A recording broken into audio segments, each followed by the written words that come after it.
Thanks for tuning in to Dingo Reviews. This is Film News with Jeremy. This is Chad. First up, we got news about Jurassic World 3, the OG's return. Yeah, guys, so it looks like Sam Neill, Jeff Goldblum, and Laura Dern are going to be in the next Jurassic World. Actually, Jared, I'm kind of disappointed. We were invited to an event a couple days ago to see a screening of Jurassic World with the original director, and that's actually where they announced that they were going to bring back the three originals from the first Jurassic Park. Yeah, unfortunately, we couldn't go just because of the travel time and work, and, life happens. Life finds a way. It does. This is going to be the sixth movie in the franchise. Are you excited about it, or are you over it? I'm kind of iffy on it, right? I know for the last one they did, Jurassic World Fallen Kingdom, they did kind of in the previews, they mentioned Jeff Goldblum was going to be in it, and they kind of made a big spectacle about that. He was literally in it for 2 minutes. Yeah, it was kind of just a cameo. Yeah.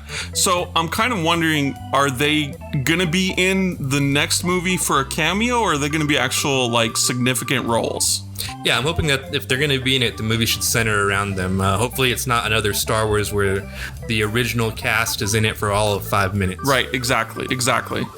All right, well, we'll see how it goes. Hopefully they don't disappoint us. Also, we've got Disney, Marvel, and Sony. They've made up for Spider-Man. Yeah, so if we look back about 3 or 4 weeks ago, Disney, Sony, and Marvel kind of had a whole breakup, if you will.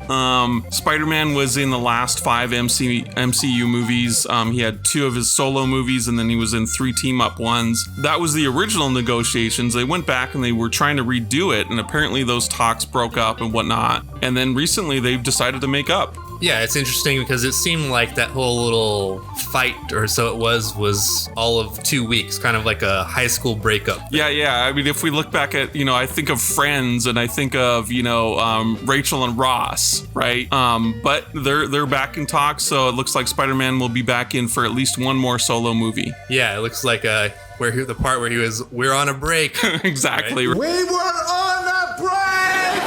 Right? All right, so also news we've got with Kevin Feige producing Star Wars. He also produced the majority or all of the MCU films. Right, exactly. So yeah, he's produced all the 23 MCU films currently.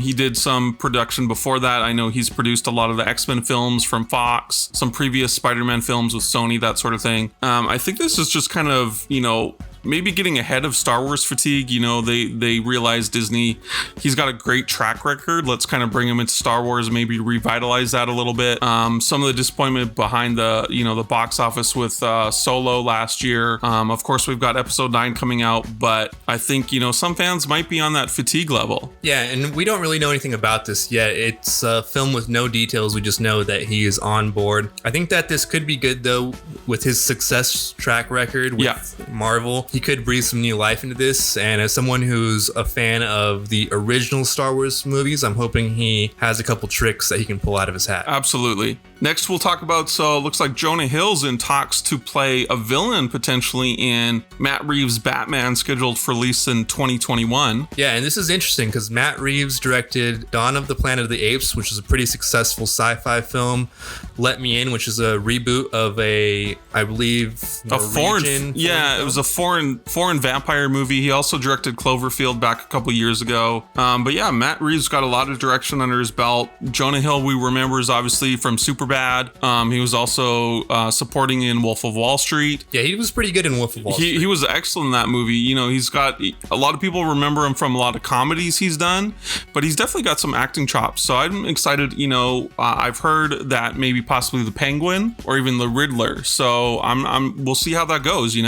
Yeah, it sounds good. And that leads right into our biggest news, which is this weekend at the box office. We're expecting to see huge numbers probably for Joker. It is releasing amid a lot of controversy and buzz, both good and bad. It won the Venice Film Festival Best Film. So it's hard to say how it's going to do, but it's something that a lot of people are probably going to see. Absolutely. I've seen box office estimates around 80 million. That'd probably be the highest October grosses pretty much ever. So like you said, some controversy, both good. Like you said, the Venice Film Festival, Joaquin Phoenix is getting a lot of praise for his performance. Some other, controversy just in regards to the setting of the film, kind of the Joker backstory, that sort of thing. So we'll see how it goes. Yeah, definitely. We're going to have a review on it, so definitely be tuned in for that. Also, don't forget to check out our Film Talk. It's our little segment where we talk about anything film and we talk about it in depth. So be on the lookout for that. Absolutely. And just to make sure everybody, again, subscribe to our YouTube here.